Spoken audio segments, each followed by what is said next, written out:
বিকাল 4টা বেজে গেছে, সকাল 7টায় তো ফোন নিয়ে বসেছিলাম, বেশিক্ষণ তো হয়নি। না, স্নানটা সেরে ফেলি, এসে আবার মোবাইল টিপবো। মাম্মাম চলে আসো, স্নান করব আমি। আমার মাথাটা ঘুরছে কেন? হ্যাঁ প্রিন্সেস চলো।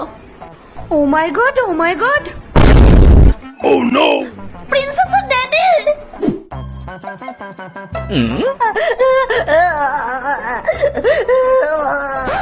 প্রিন্সেসের মম, একটু শান্ত হও।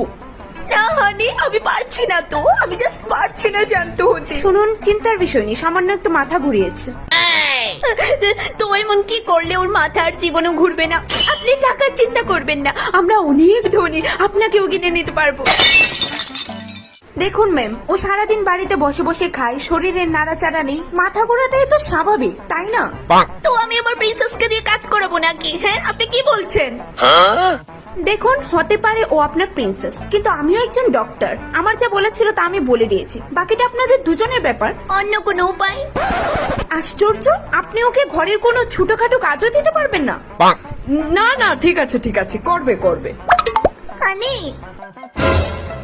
হ্যাঁ, করতেই হবে, না হলে এরকম বারবার হবে। আচ্ছা, আসছি আমি। আপনার ফিটা নিয়ে যান। ওর তো তেমন কিছু হয়নি, ফি নিয়ে আমি আর কি করব। আপনি এত কষ্ট করে এসেছেন আমার মেয়েকে দেখার জন্য, আপনার পারিশ্রমিক তো আপনাকে দিতেই হবে। এই নিন 2 কোটি টাকা।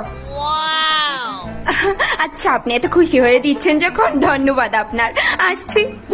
তুমি ফালতু কাঁদছো কেন? ও উঠবে তো। হানি বলছি, ও যখন সজাগ হবে ওকে কিন্তু বলবে না ও যে মাথা ঘুরে পড়েছিল। কেন? না হলে ও এই কথা শুনে আবার মাথা ঘুরে পড়ে যাবে। আরে ওকে তো মাথায় তুলে না রেখে তোমার সাথে ঘরে কিছু কাজে ঝুঁক দেওয়াও। হ্যাঁ আমারও লাগছে যে ডক্টর সঠিক বলেছে। আর নয় তো কি। হানি, প্রিন্সেস চোখ খুলছে। মামাম, কি হয়েছিল আমার? কিচ্ছু হয়নি প্রিন্সেস, তুমি জাস্ট একটু ঘুমিয়েছিলে। ও আচ্ছা, কিন্তু দুজনে আমাকে জড়ো হয়ে এভাবে দাঁড়িয়ে রয়েছে কেন? এমনি প্রিন্সেস। প্রিন্সেস, মাম্মাম তোমাকে একটা কথা বলবো, কিন্তু কিভাবে বলবো বুঝতে পারছি না। Oh no!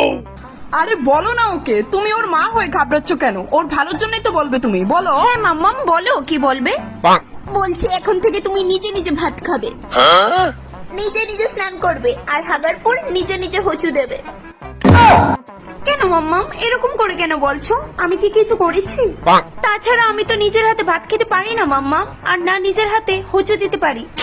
চিন্তা করো না, মাম্মাম তোমাকে শিখিয়ে দেব, তুমি শিখে